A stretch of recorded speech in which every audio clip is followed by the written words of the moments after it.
Hey les geeks, c'est Mathéo et on se retrouve pour une toute nouvelle vidéo. Le second film Sonic est sorti dans les salles françaises ce 30 mars 2022. L'occasion d'en parler, de sa fin et de sa scène post-crédit et de ce que ça tease pour la suite. Car oui, un troisième film est déjà en préparation et on va rentrer dans les détails. Mais ne perdons pas plus de temps, petit pouce vers le haut, abonnez-vous et parlons-en. Bon, pour rappel, après en avoir terminé avec le Dr Robotnik, nos héros Sonic, Tails et récemment Knuckles sont réunis et comptent protéger la Terre, mais également l'émeraude mère afin qu'elle ne retombe pas entre de mauvaises mains. Bon, ça risque d'être compliqué parce qu'ils l'ont quand même oublié dans la glacière, mais passons. Là où les choses deviennent réellement intéressantes, disons, c'est juste après le générique en 2D, que d'ailleurs j'adore, hein, franchement ce petit résumé du film, je trouve ça juste trop cool. Bon, c'était déjà le cas dans le premier, mais là c'est de retour. Dans tous les cas, après ce générique, on découvre en scène post-crédit qu'il existe un dossier datant d'une cinquantaine d'années et qui mentionne un certain centre de recherche top secret où l'on retrouve quelque chose intitulé Projet Shadow. Dans les jeux, c'est une initiative du gouvernement afin de savoir si la vie éternelle est possible et qui va donner naissance à un nouveau personnage, un certain Shadow. Là où la scène post-crédit du premier film Sonic présentait Tails, celle de Sonic 2 tease Shadow. Un personnage bien connu des fans du jeu, mais pour les autres, rassurez-vous, je vais vous le présenter. Shadow est donc un rival de Sonic, le résultat du projet Shadow, dont l'histoire est du genre dramatique. Alors je vais très vite vous la résumer parce que c'est une histoire bien plus complète, mais retenez qu'une cinquantaine d'années avant le jeu, un certain Black Doom, qu'on va réaborder après, a été contacté par Gerald Robotnik, le grand-père du Dr Robotnik, incarné par Jim Carrey dans le film. S'il a été contacté, c'est pour qu'il aide à finir un certain Shadow. Il a alors accepté de lui donner son propre sang, mais en échange, faudra que 50 ans plus tard, ce même Shadow remette à Black Doom les émeraudes du chaos. Sachant que les émeraudes du chaos, vous les avez déjà vues puisqu'elles sont présentes dans ce film Sonic 2, elles composent l'émeraude mère qui est donc l'élément principal du film. Et à la fin du film, quand elles sont brisées, elles deviennent les émeraudes du chaos avant d'être réassemblées par Knuckles. Bref, Gerald Robotnik se rend compte très rapidement que c'est une mauvaise idée, sauf que c'est trop tard, et il prépare alors une arme pour se défendre quand le jour viendra. Et visiblement, de mon avis, le jour va arriver dans le troisième film. Ça reste de la spéculation, mais on va en reparler. Car oui, tout ça amène à une question, est-ce que Shadow sera le grand méchant de ce Sonic 3 ? Alors oui, mais pas forcément.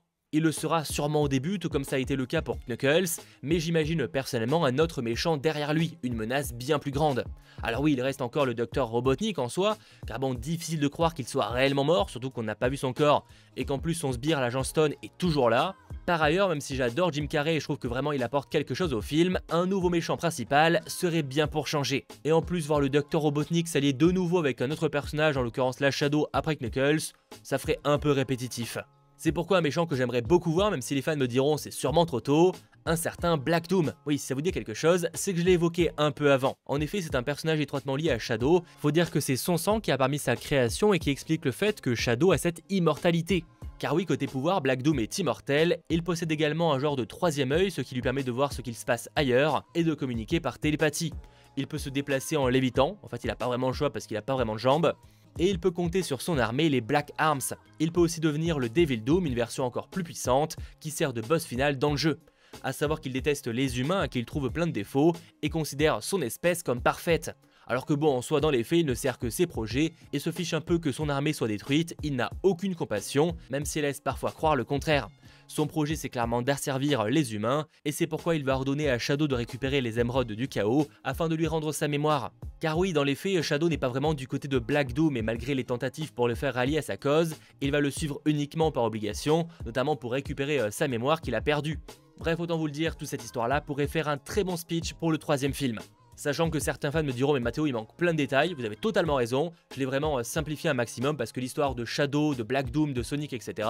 est bien plus complète et on pourrait carrément faire une vidéo de plusieurs heures, mais c'est pas le but. Et encore, j'ai pas cité le cas de Amy, Vector, Silver et tous les autres personnages du lore de Sonic qui pourraient carrément être présents dans cette suite, même si pour l'instant on n'a pas plus d'informations. Par ailleurs, toujours côté méchant, il n'est pas impossible qu'on revoie de nouveau Gun, vous savez, hein, cette nouvelle organisation qui s'immisce au mariage. Alors elle n'était pas vraiment très intéressante dans Sonic 2, on va pas se mentir, mais j'y vois bien pourquoi pas avoir un rôle beaucoup plus crucial dans une suite. C'est pas impossible, mais ça a affaire à suivre. Car oui, même si un troisième film Sonic est déjà officiellement annoncé par la Paramount, pour l'instant pas de date de sortie, mais en soi il y a quand même de quoi être assez optimiste puisque la production entre le 1 et le 2 a été extrêmement rapide et ça pendant une pandémie. Là les choses sont censées un peu s'améliorer, donc ça ne devrait pas prendre autant de temps. Globalement je miserai sur une sortie en 2024 et au pire des cas si c'est pas 2024, ce sera 2025. Sachant que là on a parlé de Sonic 3 jusqu'à présent, mais Paramount a également annoncé que Knuckles aura le droit à sa propre série dédiée pour Paramount+. Alors zéro détail à ce sujet en dehors du fait que ça sortira en 2023, ce qui du coup pourrait laisser supposer pourquoi pas un nouveau programme Sonic chaque année. Mais concernant cette série, il faudrait voir quelle histoire elle pourrait explorer, mais personnellement je miserais plutôt sur un préquel, histoire de ne pas vraiment empiéter sur l'histoire d'un Sonic 3. Ça pourrait permettre d'avoir une histoire qui se passe hors de la Terre, auprès de la civilisation de Knuckles, voir peut-être comment elle a disparu, etc. C'est légèrement montré ou évoqué dans le film, mais voir ça plus en détail, ça pourrait être assez intéressant et proposer une alternative assez cool par rapport au film. Ça reste évidemment de la spéculation, hein. Si vous avez des idées, n'hésitez pas à m'en faire part en commentaire. Mais ce qui est certain, c'est que j'ai assez hâte de voir dans quelle direction va aller ce Sonic Universe.